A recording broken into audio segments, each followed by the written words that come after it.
Part 1. From San Francisco to London. When I was 27 years old, I worked in an office in San Francisco. I did my job well, and my future was promising. I was alone in the world, and I was happy.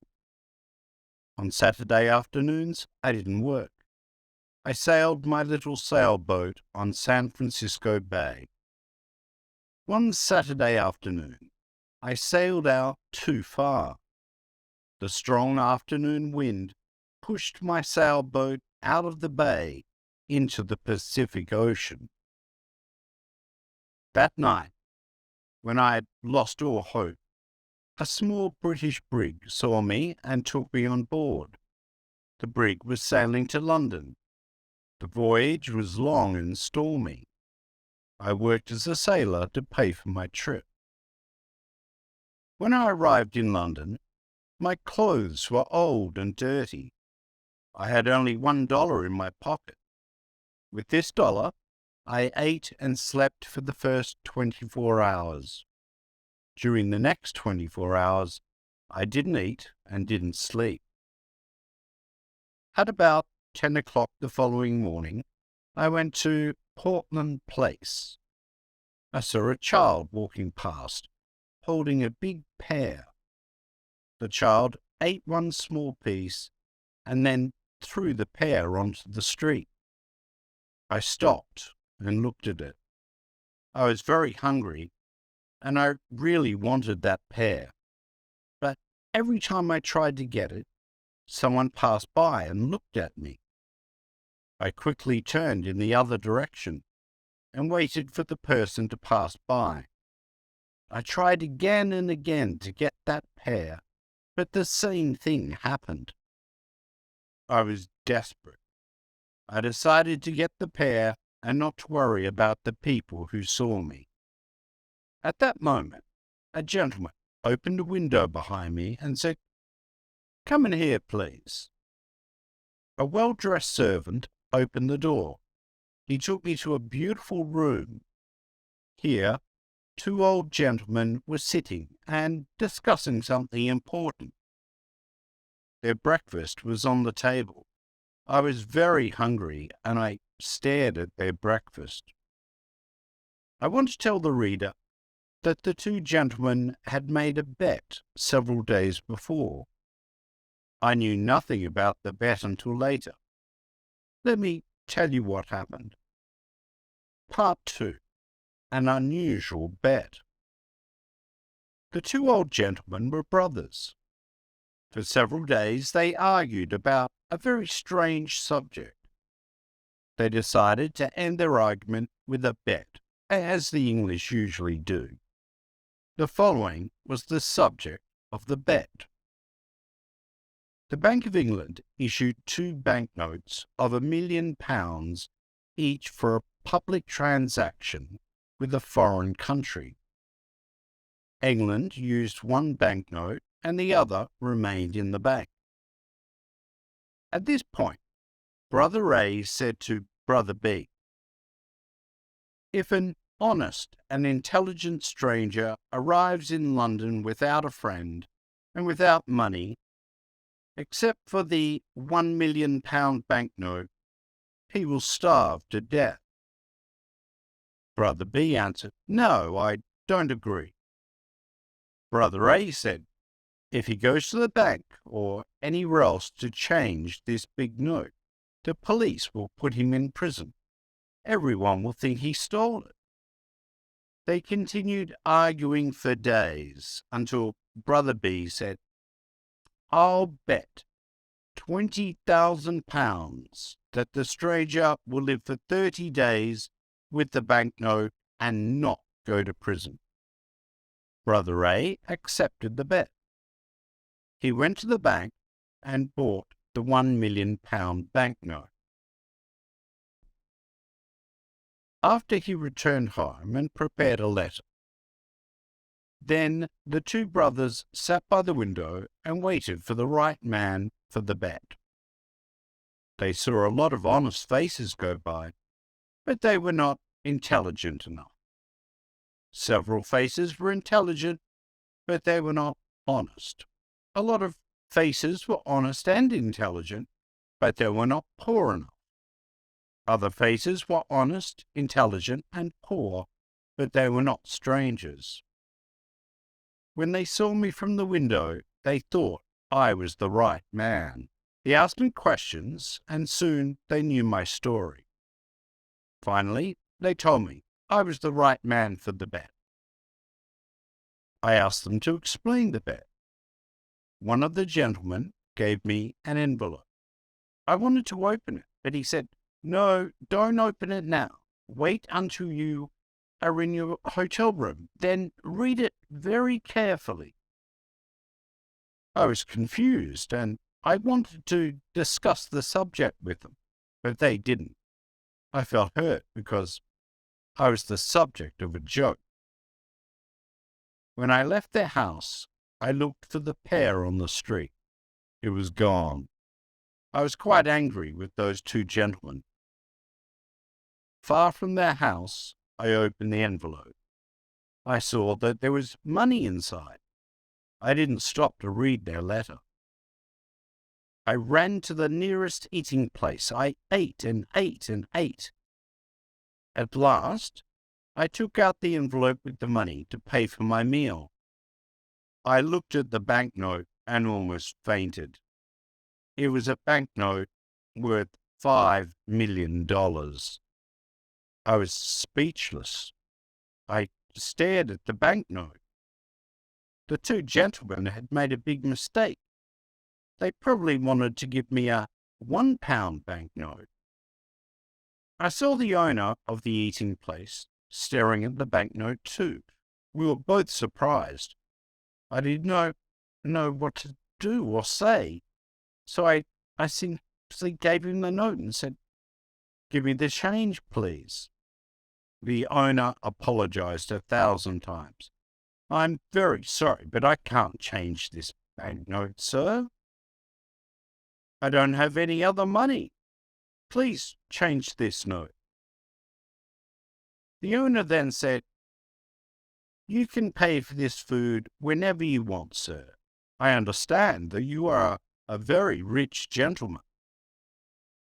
You like playing jokes on people by dressing like a poor man. You can come here and eat all you want, whenever you want. You can pay me when you want." Part 3. The Letter. When I left the eating place, I hurried to the house of the two gentlemen. I wanted to correct the mistake they had made. I was very nervous. When I arrived, the same servant opened the door. I asked for the two gentlemen. "They have gone," the servant said. "Gone? Gone where?" "Oh, on a journey." "But where did they go?" "To the continent, I think." "The continent?" "Yes, sir." "When will they return?" "In a month." "A month? Oh, this is awful. How can I talk to them? It's extremely important."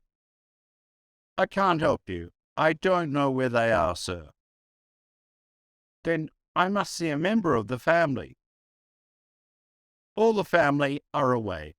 They're in Egypt and India, I think." Before leaving, the two gentlemen made an enormous mistake. They will certainly return home tonight. Tell them that I came here to correct the mistake. I will return tomorrow. "I'll tell them if I see them, but I won't see them, sir. You must not worry because everything is all right. They will be here on time and they will see you then. Goodbye." I was confused. My head was in a fog. I did not understand what the servant told me. The letter, I remembered the letter. This is what it said. "You are an intelligent and honest man. You are also poor and a stranger. In this envelope you will find some money. It is yours only for 30 days. At the end of 30 days, return to this house I have a bet on you. If I win this bet, you can have any job with any salary that you want. There were no signature, no address, no date on the letter. How strange. I didn't know what to think. I went to a park, sat down, and thought about what to do. After an hour, I reached the decision that follows. The two old gentlemen are playing a game that I don't understand. They are betting on me.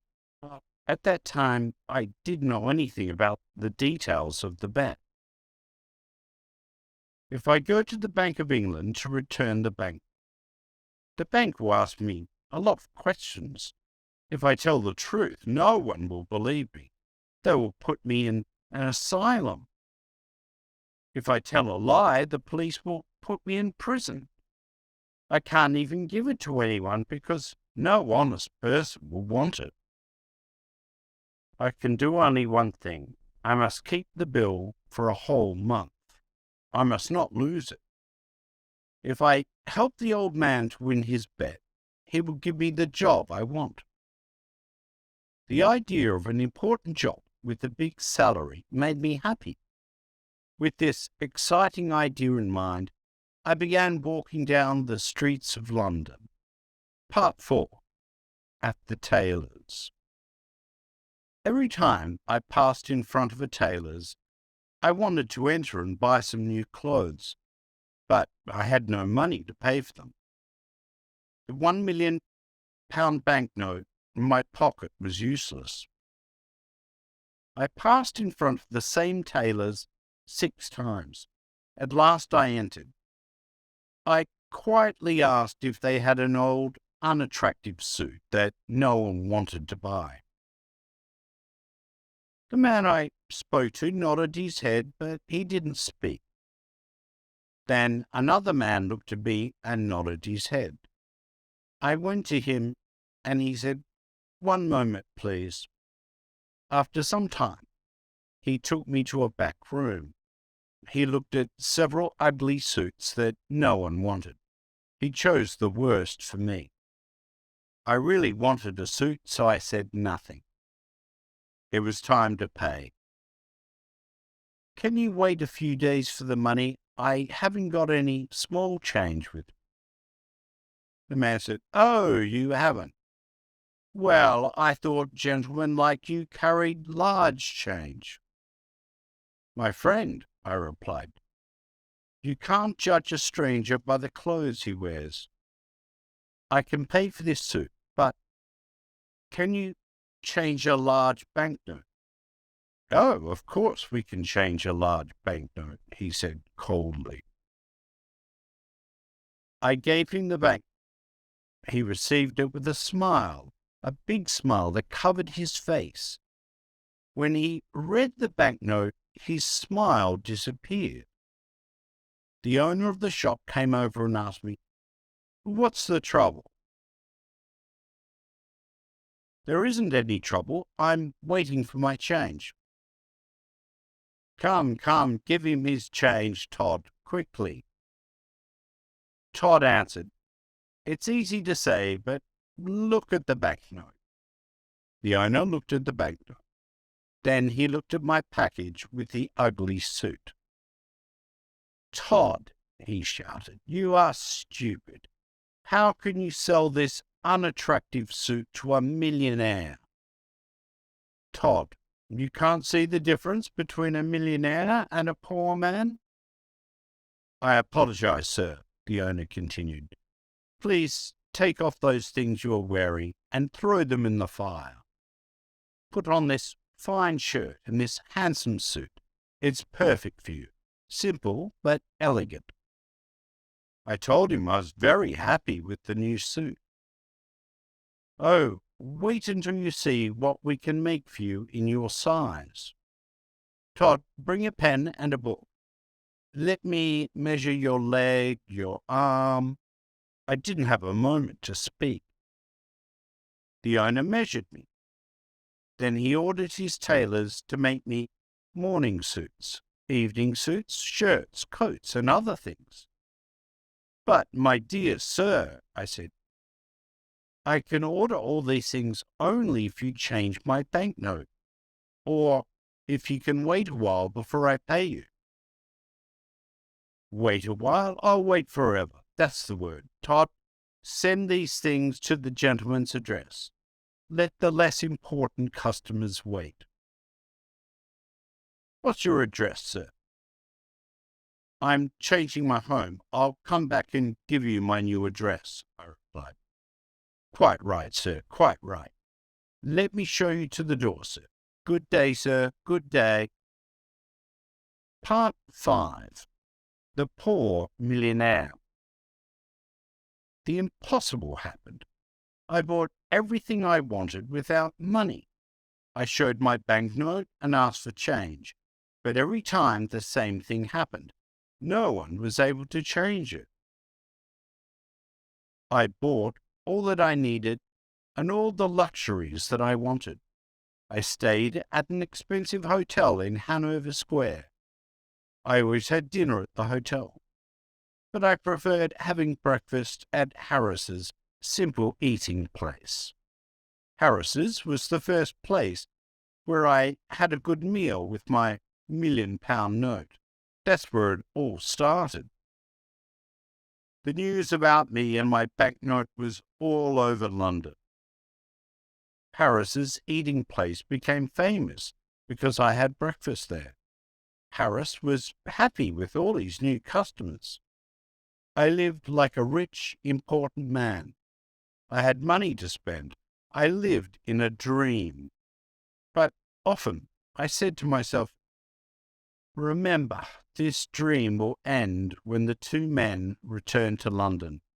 Everything will change. My story was in the newspapers. Everyone talked about the strange millionaire with the £1,000,000 note in his pocket.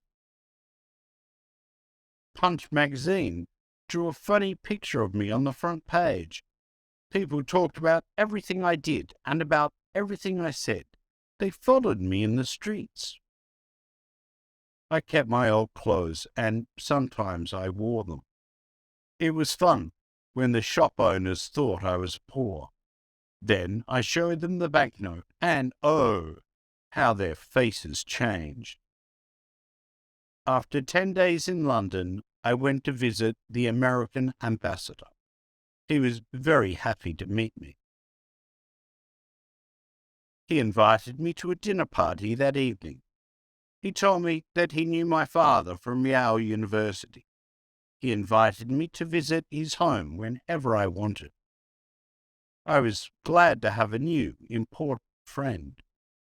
I thought to myself, I'll need an important friend when the story of the £1,000,000 note and bet comes out. I want the reader to know that I plan to pay back all the shop owners who sold me things on credit. If I win the bet for the old gentleman, I thought, I will have an important job. With the important job, I will have a big salary. I plan to pay back everyone with my first year's salary. Part 6. The Dinner Party. There were 14 people at the dinner party. The Duke and Duchess of Shoreditch and their daughter, Lady Anne Grace Eleanor de Boon, the Earl and Countess of Newgate, Viscount Cheapside, Lord and Lady Blackskite, the ambassador and his wife and daughter, and some other people. There was also a beautiful 22-year-old English girl named Portia Langham. I fell in love with her in 2 minutes, and she with me. After a while, the house servant presented another guest, Mr. Lloyd Hastings. When Mr. Hastings saw me, he said, I think I know you. Yes, you probably do. Ah, you, Yes, I'm the strange millionaire with the £1,000,000 note in his pocket. Well, this is a surprise. I never thought you were the same Henry Adams from San Francisco. 6 months ago, you were working in the offices of Blake Hopkins in San Francisco. I remember clearly. You had a very small salary, and at night you helped me arrange the papers for the Gould and Curry Mining Company. Now you're a millionaire, a celebrity here in London. I can't believe it. How exciting. I can't believe it either, Lloyd. Just 3 months ago, we went to the Miners' Restaurant. No, it was the What Shear restaurant. Right, it was the What Shear. We went there at 2 o'clock in the morning. We had steak and coffee. That night, we worked for 6 long hours on the Gould and Curry Mining Company papers. Do you remember, Henry, I asked you to come to London with me? I wanted you to help me sell the Gould and Curry gold mine shares, but you refused. Of course, I remember. I didn't want to leave my job in San Francisco, and I still think it's difficult to sell shares of a California gold mine here in London. You're right, Henry. You were so right. It is impossible to sell these shares here in London. My plan failed, and I spent all my money. I don't want to talk about it. But you must talk about it. When we leave the dinner party, you must tell me what happened. Oh, can I? I really need to talk to a friend, Lloyd said, with water in his eyes. Yes, I want to hear the whole story, every word of it. Thank you, Henry. You're a true friend. At this point, it was time for dinner. Thanks to the English system of precedence, there was no dinner. The Duke of Shoreditch wanted to sit at the head of the table. The American ambassador also wanted to sit at the head of the table. It was impossible for them to decide, so we had no dinner. The English know about the system of precedence. They have dinner before going out to dinner, but strangers know nothing about it. They remain hungry all evening. Instead, we had a dish of sardines and a strawberry. Now it was time for everyone to play a game called cribbage. The English never play a game for fun. They play to win or to lose something. Miss Langham and I played the game, but with little interest. I looked at her beautiful face and said, Miss Langham, I love you. Mr. Adams, she said softly and smiled, I love you too. This was a wonderful evening. Miss Langham and I were very happy. We smiled, laughed, and talked. I was honest with her. I told her that I was poor and that I didn't have a cent in the world. I explained that the £1,000,000 note was not mine. She was very curious to know more. I told her the whole story from the start. She laughed and laughed. She thought the story was very funny. I didn't understand why it was funny. I also explained that I needed an important job with a big salary to pay all my debts. Portia, dear, can you come with me on the day I must meet those 2 gentlemen?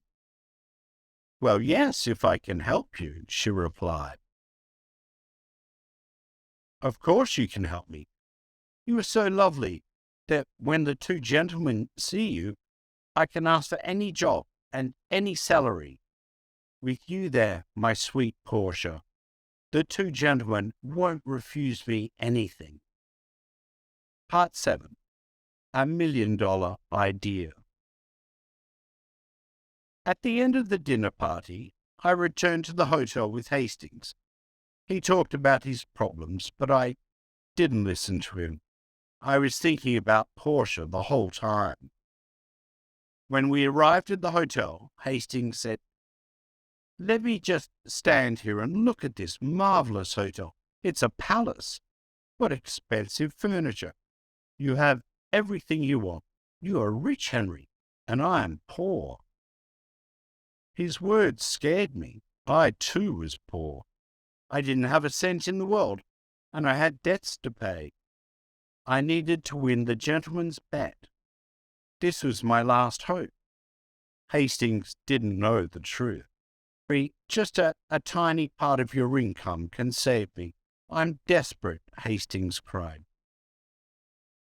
"My dear Hastings, sit down here and drink this hot whiskey. Now tell me your whole story, every word of it." "Do you want to hear my story again? But you never told me your story."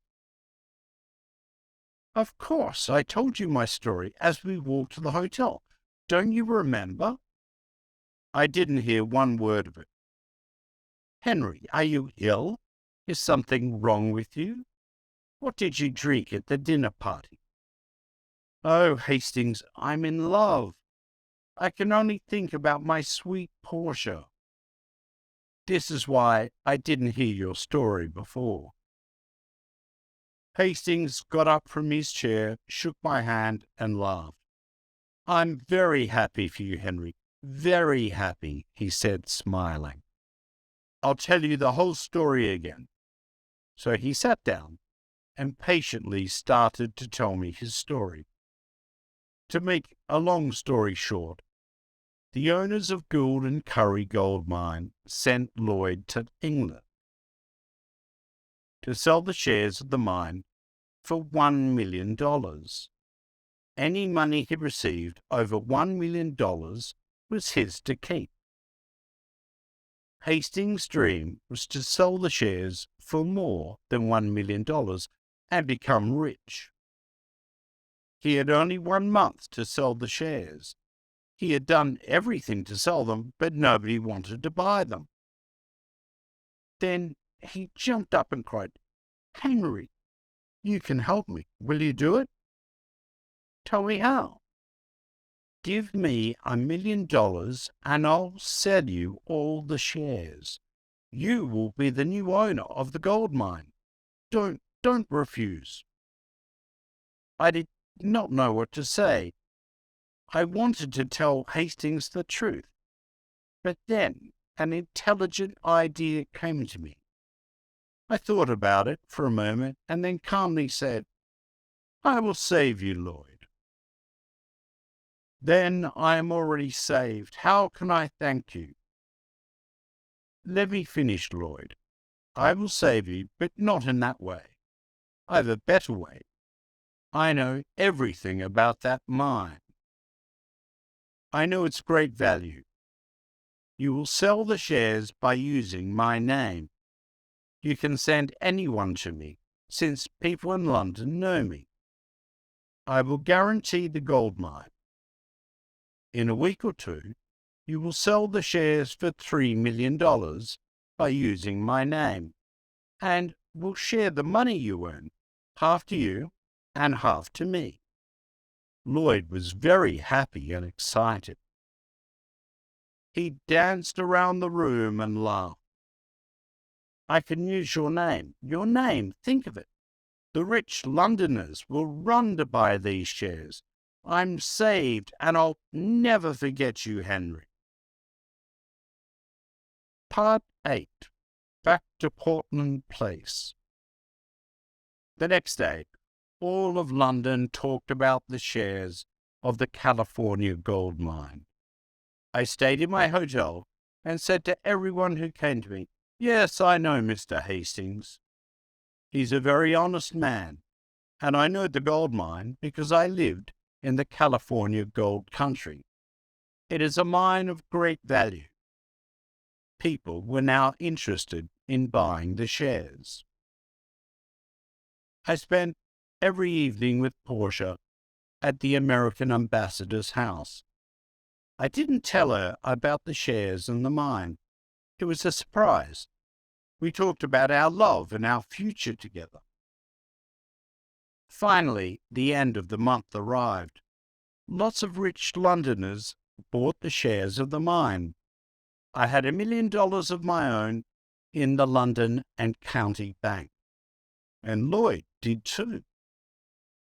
It was time to meet with the two old gentlemen. I dressed in my best clothes and I went to get Portia. Before going to Portland Place, Portia and I talked about the job and the salary. Portia, you are so beautiful. When the two gentlemen meet you, they will give me any job and any salary I ask for. Henry, please remember that if we ask for too much, we will get nothing. Then what will happen to us? Don't be afraid, Portia. When we arrived, the same servant opened the door. There were the two old gentlemen having tea. They were surprised to see Portia. I introduced her to them. Then I said, "Gentlemen, I am ready to report you." "We are pleased to hear this," said one gentleman. "Now we can decide the bet that my brother Abel and I made. If you won for me, you can have any job in my power. Do you have the £1,000,000 note?" "Here it is, sir," and I gave it to him. "I've won," he shouted. "Now, what do you say, Abel?" "I say he survived, and I lost £20,000. I can't believe it." "I have more to tell you," I said, "but it's a long story. I'll tell you another time. For now, look at this." "What, a certificate of deposit for £200,000. Is it yours?" "It's mine. I earned it by using the banknote you lent me for a month." "This is astonishing. I can't believe it." Portia looked at me with surprise and said, "Henry, is that really your money? You didn't tell me the truth?" "No, I didn't, but I know you'll forgive me." "Don't be so sure. You told me a lie, Henry." "Dearest Portia, it was only for fun. Come, let's go now." "But wait, my gentleman said. "I want to give you the job and the salary you choose." Thank you with all my heart, but I don't want the job." "Henry, you didn't think the good gentleman in the right way." "Can I do it for you?" Portia said. "Of course you can, my dear." Portia walked to my gentleman, sat on his lap, and kissed him on the mouth. Then the two old gentlemen shouted and laughed. I was amazed. What was happening? "Papa," said Portia, "Henry doesn't want your job. I feel very hurt." "Darling, is that your father?" I asked. "Yes, he's my stepfather, a dear man. Now do you understand why I laughed when you told me your story?" "My dearest sir," I said, "I want to take back what I said. There is a job that I want." "Tell me." "I want the job of son-in-law." Well. But you were never a son-in-law before. Do you know how to do this job? Try me, please. Try me for 30 or 40 years, and if— Oh, all right, take her." Were Portia and I happy? There aren't enough words in the dictionary to describe our happiness. When the Londoners heard the whole story of my adventures with the banknote, they talked of nothing else. Portia's father took the banknote back to the Bank of England and cashed it. Then he gave us the council banknote as a wedding present. We put it in a picture frame and hung it on the wall in our new home. And so I always say, yes, it's £1,000,000 banknote, but it only bought one thing in its life, the most valuable thing in the world: Portia. The end.